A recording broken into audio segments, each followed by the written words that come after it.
你特别的想要知道很多这些新鲜的名词，来装作自己很渊博的身份，你就会想说，哇，有好多新的名词你没听过，听到别人一讲就赶快去了解一下。在这种状况之下面啊，你会觉得只要跟不上这个时代，你就会很害怕，然后啊就会想说啊，这到底是什么？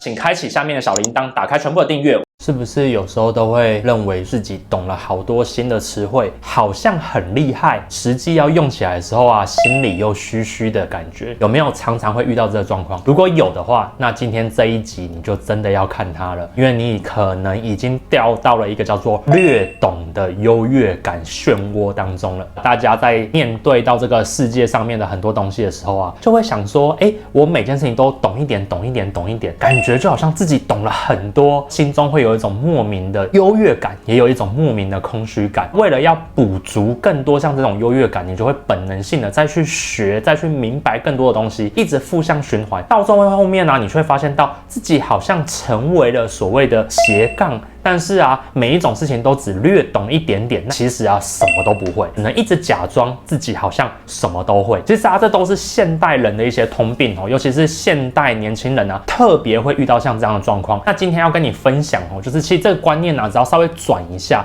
就可以帮助你改变了很多。因为其实这个观念会让你掉入到一个瞎忙的深渊当中。那我们在开始这个议题之前，我们要先想一下，为什么你会沉迷于略懂的这种优越感里面呢？原因一是因为现代社会当中全部的资讯啊都太多了，那人是本能性的去收集这些东西，所以啊，当你把它收集起来放在脑袋里面，讲话讲出来的时候啊，你就会觉得说，我懂别人不懂的东西，我讲得出一些名词，所以就会让你觉得有优越感。或许在荧幕面前的你，可能也是这个状况。AI 到底什么叫做 AI？ 到底跟你有什么关系？你可能都不晓得，但你只知道新闻媒体、社交媒体上面不停的在提，所以你就把它记下来了。然后啊，在下一次的报告分享的场合当中，就把它也讲出来，感觉就好像比别人更厉害。但其实这个时候啊，你就已经掉入到这个略懂的优越感的深渊当中。那第二件事情呢，你觉得比别人多说了这些词汇出来，下意识的就会觉得自己好像更加的优越。但事实上真的是这样子吗？如果你只是知道了这些概念，但没有实际的去运作在自己的生活跟工作上面的话，其实你就真的只是听过这些名词而已。你会有一个错觉，觉得自己比别人更优秀，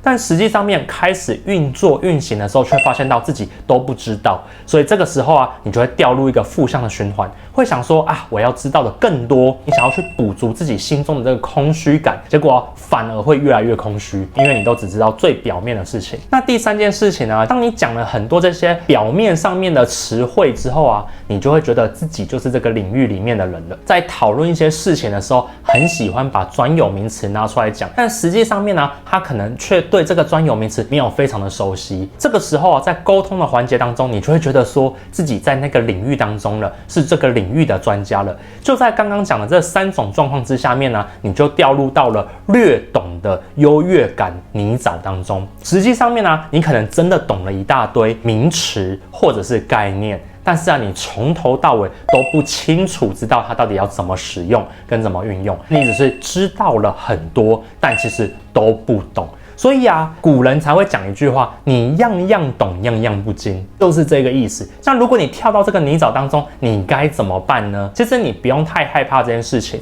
但我也要先跟你讲一下，如果你跳不出这个泥沼，你可能会遇到什么状况。首先第一件事情，你就会瞎忙，你特别的想要知道很多这些新鲜的名词，来装作自己很渊博的身份，你会不停的去得到这些新的资讯、新的知识，但这个时候你就得到了一个叫做资讯恐慌错失症的，你就会想说，哇，有好多新的名词你没听过，你就要赶快的去 Google， 赶快的去知道，听到别人一讲就赶快去了解一下。在这种状况之下面啊，你会觉得只要跟不上这个时代，你就会很害怕，然后啊就会想说啊，这到底是什么？尤其是现在在数位行销的领域当中，特别多会有这种状况。只要蹦出了一个新的名词出来之后呢，大家就会很恐慌，想说这是不是又是一个新东西，我就一定要去学习。科技领域也是，区块链出来的，比特币出来的，到底这些东西是什么？其实啊，大家都不清楚，但会有很多人不停的在创造所谓的资讯错失恐慌症。你为了要弥补自己心中这个恐慌感，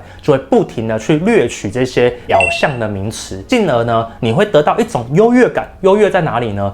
你知道别人不知道的名词。空虚在哪里呢？根本不知道要怎么用在你的生活跟事业当中。这个时候啊，你就会掉入到一个瞎忙的循环当中。那这件事情呢，到时候啊，你心里就会默默的跑出一句话出来：别人在说的，我好像都懂。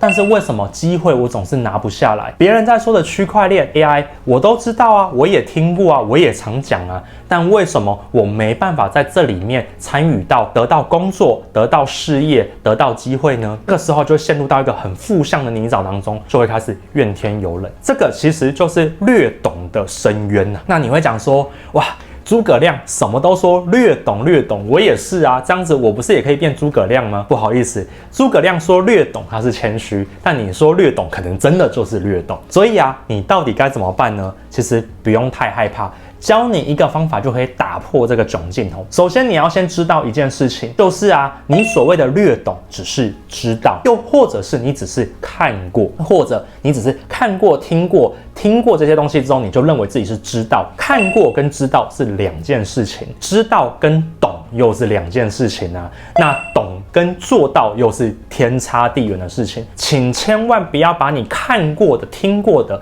有收到你脑袋里面的词汇，就把它当做自己懂了。这个是第一个你要把它改变的一个心理素质。一旦你改变了之后呢，你才能做下面的这些事情。多数人的脑袋没有办法同时间接收一堆资讯，对他来讲会非常的痛苦，非常的难过。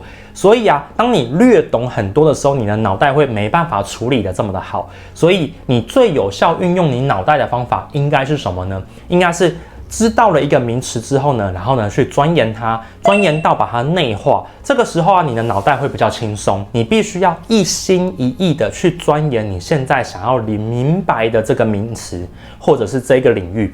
等到钻研到一定阶段之后，再去钻研另外一个名词或领域，效果会比较好。这个时候呢，你的脑袋才能够慢慢的累积技能，你才能够真的做到你每件事情都大概懂了大概70分或80分。不然基本上面呢，你的略懂大概都是懂个20分或是10分而已。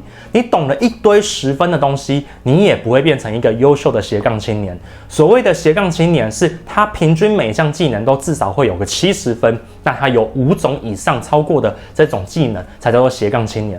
那如果你每一项都叫做10分的话呢，那你不叫斜杠青年，你叫做薄壁青年哦，你叫做薄纸青年。每一件事情都薄薄的，像一片纸一样，意义并不大。你要说你有整合能力吗？不，你没有整合能力。你要说你有炫耀渊博的能力吗？不，你只有最薄的那10% 而已。所以啊，你只有10% 的略懂其实是没有意义的，你至少要到70%。那这个时候你会想说，那到底该怎么做呢？其实非常的简单。如果你已经发现到自己掉入到这种略懂的优越感深渊当中的话呢，你现在可以做的事情啊，帮我一个忙，拿出一张 A4 纸，把你过去啊有兴趣、脑袋知道的词汇列出来。列出来之后啊，你会发现到啊，哪些词汇是你可以真正解释它的，哪些词汇是你不能解释它的。你把你能够解释它的呢，把它先放到左手边；词汇没办法解释的很细的，把它放在右手边。那些你不能解释的啊，先当做不知道，全部都把它放到旁边。把你能够解释的啊，尽可能的把它解释完整。第3题，想一想怎样子可以把它运用到自己的生活当中去，把它连接起来。例如说，大家可能都听过刻意练习吧，但是刻意练习到底要怎么用在自己的生活当中？你要试着把它写出来，用这种方法啊，不停的去把它分解出来，你就会发现到，其实你略懂的那些真的是很多。然后那些事情先放着，先不要理它，先把你能够解释的尽可能解释好，尽可能用到生活当中。然后你会发现到，有一些名词又可以慢慢延伸出来。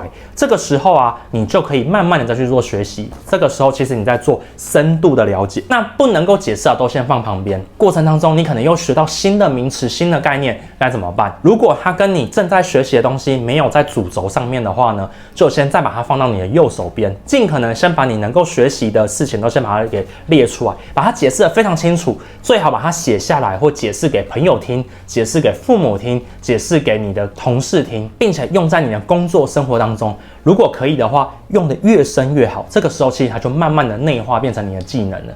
所以千万不要去想着哇，好多东西你不懂哦。收集是我们人类的本能，所以你要逆着本能去做，尽可能的把收集的东西变大，而不是变多。反复之后，你会发现到你手上懂的东西真的变多了，你再也不是听过或是知道，你可以朗朗的上口把它讲得很清楚了。这个时候呢，你就可以越来越卓越，成为1%的顶尖的高手了。那我今天也跟大家讲的非常的多哈，我是马克凡，我想跟你分享这一切东西呢，其实我都写在这个我的自己的书里面，关键思维当中，你可以来看看书，希望对你会有帮助。那今天呢，影片呢就介绍到这边，我的影片呢会在礼拜1跟礼拜4的晚上的9点呢进行一些更新，我们下次见，拜拜。